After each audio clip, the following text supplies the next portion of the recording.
고통을 축복으로 바꾸시는 하나님. 역대상 3장 1절에서 4장 43절 말씀. 다윗이 헤브론에서 낳은 아들들은 이러하니 맏아들은 암논이라.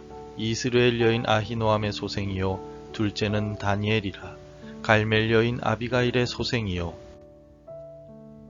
셋째는 압살롬이라. 그술왕 달메의 딸 마아가의 아들이요 넷째는 아도니아라. 학깃의 아들이요 다섯째는 스바다라. 아비달의 소생이요 여섯째는 이드르암이라. 다윗의 아내 에글라의 소생이니 이 여섯은 헤브론에서 나왔더라. 다윗이 거기서 7년 6개월 다스렸고 또 예루살렘에서 33년 다스렸으며 예루살렘에서 그가 낳은 아들들은 이러하니 시므아와 소밥과 나단과 솔로몬 네 사람은 다 암미엘의 딸 바수아의 소생이요 또 이팔과 엘리사마와 엘리벨렉과 노가와 네벡과 야비아와 엘리사마와 엘야다와 엘리벨렛 9사람은 다 다윗의 아들이요 그들의 누이는 다말이며 이 외에 또 소실의 아들이 있었더라. 솔로몬의 아들은 르호보암이요 그의 아들은 아비야요 그의 아들은 아사요 그의 아들은 여호사밧이요 그의 아들은 요람이요 그의 아들은 아하시야요 그의 아들은 요아스요 그의 아들은 아마샤요 그의 아들은 아사랴요 그의 아들은 요담이요 그의 아들은 아하스요 그의 아들은 히스기야요 그의 아들은 므낫세요 그의 아들은 아몬이요 그의 아들은 요시야이며 요시야의 아들들은 맏아들 요하난과 둘째 여호야김과 셋째 시드기야와 넷째 살룸이요 여호야김의 아들들은 그의 아들 여고냐 그의 아들 시드기야요 사로잡혀간 여고냐의 아들들은 그의 아들 스알디엘과 말기람과 부다야와 세낫살과 여가메아와 호사마와 느바다요 부다야의 아들들은 스룹바벨과 시므이요 스룹바벨의 아들은 무슬람과 하나냐와 그의 매제 슬로밋과 또 하수바와 오헬과 베레갸와 하사다와 유삽 헤셋 5사람이요 하나냐의 아들은 블라다와 여사야요 또 르바야의 아들 아르난의 아들들 오바다의 아들들 스가냐의 아들들이니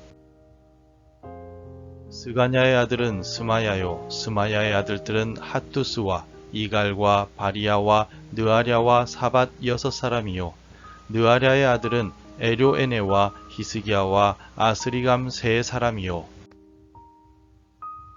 에료에네의 아들들은 호다위야와 엘리야십과 블라야와 악굽과 요하난과 들라야와 아나니 7사람이더라. 유다의 아들들은 베레스와 헤스론과 갈미와 훌과 소발이라.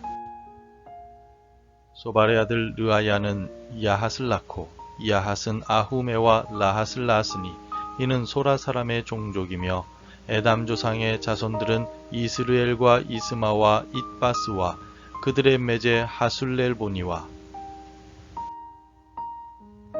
그돌의 아버지 분우엘과 후사의 아버지 에셀이니 이는 다 베들레헴의 아버지 에브라다의 맏아들 훌의 소생이며 드고아의 아버지 아수훌의 두 아내는 헬라와 나아라라. 나아라는 그에게 아후삼과 헤벨과 데무니와 하하스다리를 낳아 주었으니 이는 나아라의 소생이요 헬라의 아들들은 세렛과 이소할과 에드난이며 고스는 아눕과 소베바와 하룸의 아들 아하헬 종족들을 낳았으며 야베스는 그의 형제보다 귀중한 자라. 그의 어머니가 이름하여 이르되 야베스라 하였으니 이는 내가 수고로이 낳았다 함이었더라. 야베스가 이스라엘 하나님께 아뢰어 이르되 주께서 내게 복을 주시려거든 나의 지역을 넓히시고 주의 손으로 나를 도우사 나로 환난을 벗어나 내게 근심이 없게 하옵소서 하였더니 하나님이 그가 구하는 것을 허락하셨더라. 수하의 형 글룹이 무힐을 낳았으니 무힐은 에스돈의 아버지요 에스돈은 베드라바와 바세아와 이르나하스의 아버지 드힌나를 낳았으니 이는 다 레가 사람이며 그나스의 아들들은 온니엘과 스라야요. 온니엘의 아들은 하닷이며 무오노데는 오브랄 낳고 스라야는 요압을 낳았으니 요압은 게하라심의 조상이라. 그들은 공장이었더라. 여분네의 아들 갈렙의 자손은 이루와 엘라와 나암과 엘라의 자손과 그나스요. 여할렐렐의 아들은 시입과 시바와 디리아와 아사렐이요. 에스라의 아들들은 예델과 메렛과 에벨과 얄론이며 메렛은 미리암과 삼메와 에스드모아의 조상 이스비를 낳았으니 이는 메렛이 아내로 맞은 바로의 딸 비디아의 아들들이며 또 그의 아내 여후디아는 그돌의 조상 예렛과 소고의 조상 헤벨과 사노아의 조상 여구디엘을 낳았으며 나함의 누이인 호디아의 아내의 아들들은 가미 사람 그일라의 아버지와 마아가 사람 에스드모아며 시몬의 아들들은 암논과 린나와 벤하난과 딜론이요. 이시의 아들들은 소헷과 벤소헷이더라. 유다의 아들 셀라의 자손은 레가의 아버지 에루와 마레사의 아버지 라아다와 세마포 짜는 자의 집 곧 아스베야의 집 종족과 또 요김과 고세바 사람들과 요아스와 모압을 다스리던 사랍과 야수빈의 해민이 이는 다 옛 기록에 의존한 것이라. 이 모든 사람은 토기장이가 되어 수풀과 산울 가운데 거주하는 자로서 거기서 왕과 함께 거주하면서 왕의 일을 하였더라. 시므온의 아들들은 느무엘과 야민과 야립과 세라와 사울이요. 사울의 아들은 살룸이요. 그의 아들은 밉삼이요. 그의 아들은 미스마요. 미스마의 아들은 함무엘이요. 그의 아들은 삭굴이요. 그의 아들은 시므이라. 시므에게는 아들 16과 딸 6이 있으나 그의 형제에게는 자녀가 몇이 못 되니 그들의 온 종족이 유다 자손처럼 번성하지 못하였더라. 시므온 자손이 거주한 곳은 부엘세바와 몰라다와 하살수알과 빌하와 에셈과 돌랏과 부두엘과 호르마와 시글락과 벳말가봇과 하살수심과 벳비리와 사라임이니 다윗 왕 때까지 이 모든 성읍이 그들에게 속하였으며 그들이 사는 곳은 에담과 아인과 림몬과 도겐과 아산 5성읍이요. 또 모든 성읍 주위에 살던 주민들의 경계가 바알까지 다다랐으니 시므온 자손의 거주지가 이러하고 각기 계보가 있더라. 또 메소밥과 야물렉과 아마시아의 아들 요사와 요엘과 아시엘의 증손 스라야의 손자 요시비아의 아들 예후와 또 엘료에네와 야아고바와 여소하야와 아사야와 아디엘과 여시미엘과 브나야와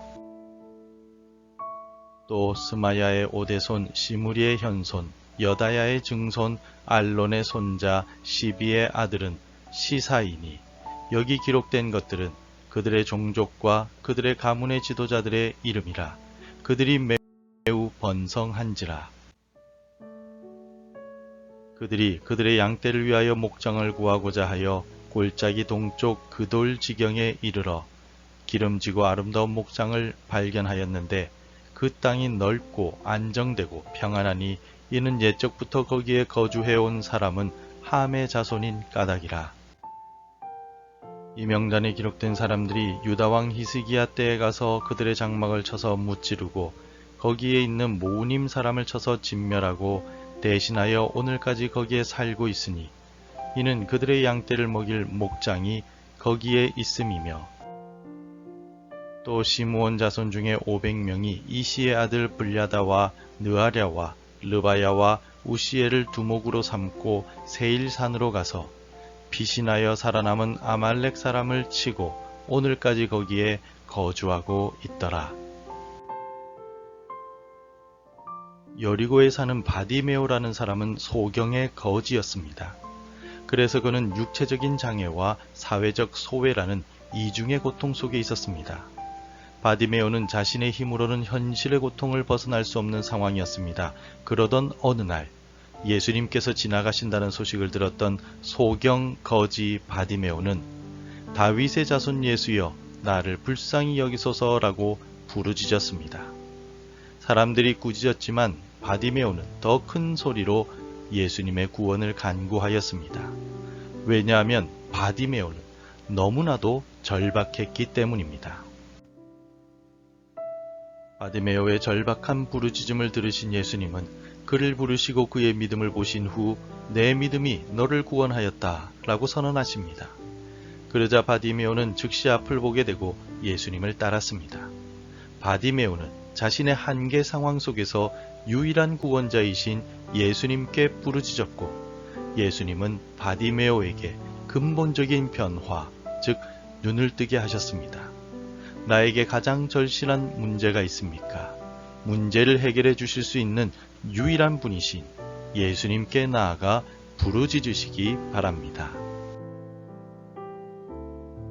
오늘 본문의 말씀에는 수많은 이름들이 기록되어 있습니다.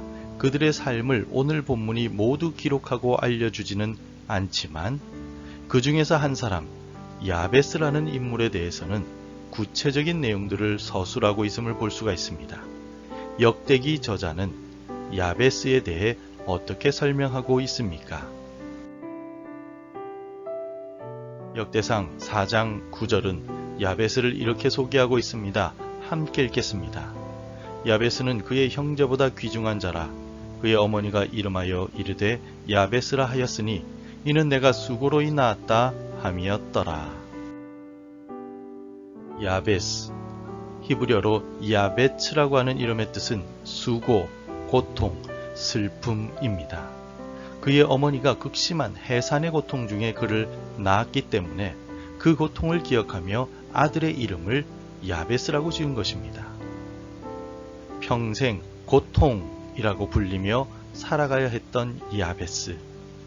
그의 이름은 어쩌면 그의 삶에 지울 수 없는 낙인처럼 느껴졌을지도 모릅니다. 원래 역대기는 바벨론 포로 생활에서 돌아온 이스라엘 백성들을 위해 기록되었습니다. 그들은 국가적인 재난과 정체성의 혼란이라는 엄청난 수고와 고통을 경험한 후였습니다. 야베스의 이야기는 바로 이들에게 그리고 오늘을 살아가는 우리에게도 동일한 질문을 던지고 있습니다. 나의 과거, 나의 환경, 나를 짓누르는 이 고통의 이름표가 내 인생의 전부인 것인가? 우리 역시 각자의 수고와 고통, 즉 야베스를 안고 살아갑니다. 30대에게는 치열한 경쟁 속에서의 불안감일 수도 있고 40대나 50대에게는 정체된 관계나 커리어의 한계일 수 있으며 60대나 70대에게는 건강이나 역할의 축소에 대한 상실감일 수도 있습니다. 혹은 과거의 트라우마나 경제적인 어려움, 내면의 공허함 등 그 이름은 다를지라도 우리를 아프게 하고 옴짝달싹 못하게 만드는 고통이 누구에게나 있을 것입니다. 하지만 야베스는 자신의 이름과 운명에 주저앉지 않았습니다. 10절은 그의 놀라운 반전을 보여줍니다. 10절을 함께 읽겠습니다. 야베스가 이스라엘 하나님께 아뢰어 이르되 주께서 내게 복을 주시려거든 나의 지역을 넓히시고 주의 손으로 나를 도우사 나로 환난을 벗어나 내게 근심이 없게 하옵소서 하였더니 하나님이 그가 구하는 것을 허락하셨더라. 야베스는 자신의 한계를 뛰어넘어 이스라엘의 하나님, 살아계시고 인격적이신 하나님께 나아갔습니다. 야베스의 기도는 4가지 간절한 열망을 담고 있습니다. 첫째로 내게 복을 주시려거든. 야베스는 복의 근원인 하나님께 자신을 향한 하나님의 선하신 뜻과 은혜가 임하기를 구했습니다. 단순한 물질적인 욕심이 아니라 고통으로 점철된 자신의 인생이 하나님의 개입하심으로 변화되기를 간절히 바랬던 것입니다. 두 번째로 나의 지역을 넓히시고 현재의 한계와 영향력을 넘어서 하나님 안에서 더 큰 가능성과 성장을 꿈꾼 것입니다. 다시 말해서 삶의 모든 영역에서의 역동적이고 성장해 나가기를 야베스는 간절히 바랬습니다. 세 번째로 주의 손으로 나를 도우사. 야베스는 자신의 힘으로는 아무것도 바꿀 수 없다는 사실을 잘 알았습니다. 그래서 자신의 힘이 아닌 전능하신 하나님의 직접적인 능력과 임재하심, 그리고 하나님의 도우심을 간구했던 것입니다. 넷째로 나의 환난을 벗어나 내게 근심이 없게 하옵소서. 야베스의 이름이 상징하는 그 수고 혹은 고통의 사슬을 끊고 하나님이 주시는 참된 평안과 보호를 갈망한 것입니다. 성도 여러분, 야베스가 이렇게 기도할 수 있었던 이유가 무엇일까요? 그가 믿었던 하나님은 도대체 어떤 분이셨습니까? 하나님은 바로 들으시고 응답하시는 분이십니다. 복주기를 기뻐하시는 하나님, 능력과 주권으로 모든 상황들을 변화시킬 수 있는 하나님, 자기 백성을 보호하시고 개인의 삶에 깊은 관심을 가지시는 하나님이 바로 야베스의 하나님이셨습니다. 하나님은 멀리 계신 관념이나 상상 속의 존재가 아니라 우리의 작은 심에도 귀를 기울이시는 인격적인 분이시라는 겁니다. 성경에는 야베스처럼 절망적인 상황에서 하나님께 부르짖어 응답받은 인물들이 많이 등장합니다. 아이를 낳지 못하는 깊은 슬픔 속에서 통곡하며 기도했던 한나는 사무엘을 얻었습니다. 국가적인 위기와 개인의 질병 앞에서 눈물로 기도했던 히스기야 왕은 구원과 생명 연장을 경험했습니다.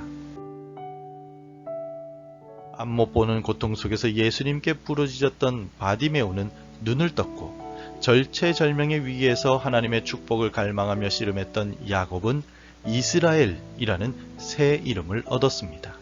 이들 모두는 자신의 고통을 하나님께 가져갔고 하나님의 응답을 통해 새로운 삶을 경험하였습니다.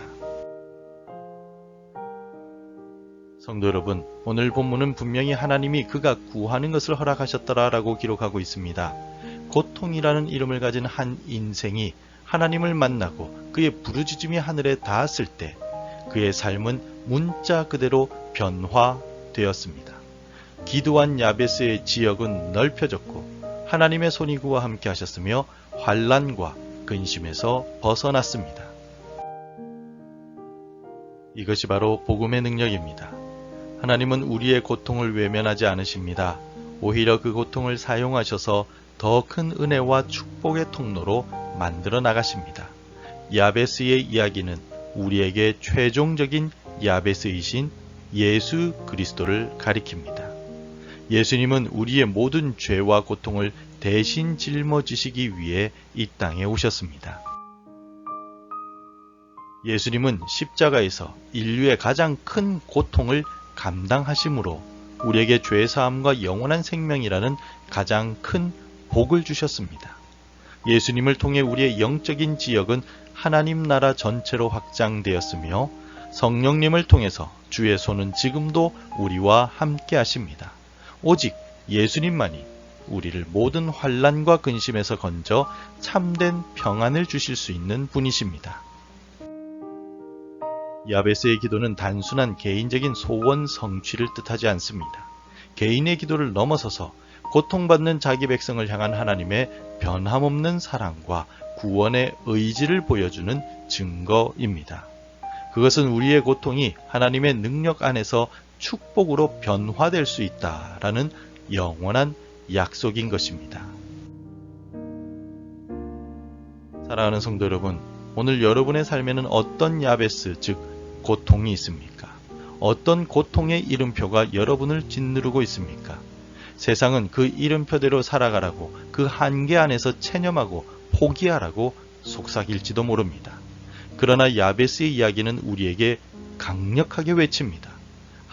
하나님께 나아가라. 하나님께 부르짖어라. 그래서 오늘 하루 우리가 해야 할 일은 바로 이것입니다. 오늘 나의 가장 큰 고통, 나의 야베스를 하나님께 가져가 하나님 이곳을 축복의 자리로 넓혀 주십시오 라고 야베스처럼 기도하십시오. 나를 가장 아프게 하는 그 문제, 가장 절망스러운 그 상황, 가장 넘기 힘든 그 한계를 하나님 앞에 그대로 내려놓으십시오. 그리고 야베스처럼 구체적으로 담대하게 하나님의 복과 도우심, 하나님의 능력과 보호하심을 구하십시오. 우리의 기도가 때로는 연약하고 부족할지라도 우리가 붙드는 하나님은 신실하시고 전능하십니다. 전능하신 하나님은 오늘도 살아계셔서 우리의 기도를 들으시고 우리의 고통을 축복으로 바꾸시며 우리의 삶의 지경을 넓히시는 분이십니다. 야베스의 하나님, 우리 주 예수 그리스도의 아버지가 되시는 하나님께서 오늘 이 시간 우리의 간절한 기도에 응답하실 것을 믿습니다. 우리 각자의 야베스를 놀라운 축복의 간증으로 바꾸어 주시기를 간절히 소망합니다. 기도하겠습니다. 은혜로우신 하나님 아버지, 오늘 야베스의 기도를 통해 우리 삶의 고통과 한계를 주님 앞에 내려놓습니다. 이곳에 복을 주시고 이 영역을 축복의 자리로 넓혀주시며 주의 손으로 도우사 근심에서 벗어나게 하옵소서. 야베스처럼 담대히 기도하오니 절망을 희망으로 아픔을 치유와 간증으로 바꾸시는 주님의 놀라운 능력을 경험하게 하옵소서. 우리를 새롭게 하실 주님을 찬양하며 예수 그리스도의 이름으로 기도드립니다. 아멘. 계속해서 함께 기도해 주시기 바랍니다. 나의 고통을 주께 아뢰오니 슬픔이 변하여 복이 되게 하옵소서. 하나님께서 내 삶의 지경을 넓혀주심으로 매일 찬송하게 하소서. 현실 속에 처한 절망의 상황이 변하여 소망이 되게 하소서. 매일 하나님의 말씀으로 하루를 시작하는 은혜를 주옵소서. 오늘도 말씀대로 살아가며 열매 맺는 하루가 되시기를 축복합니다.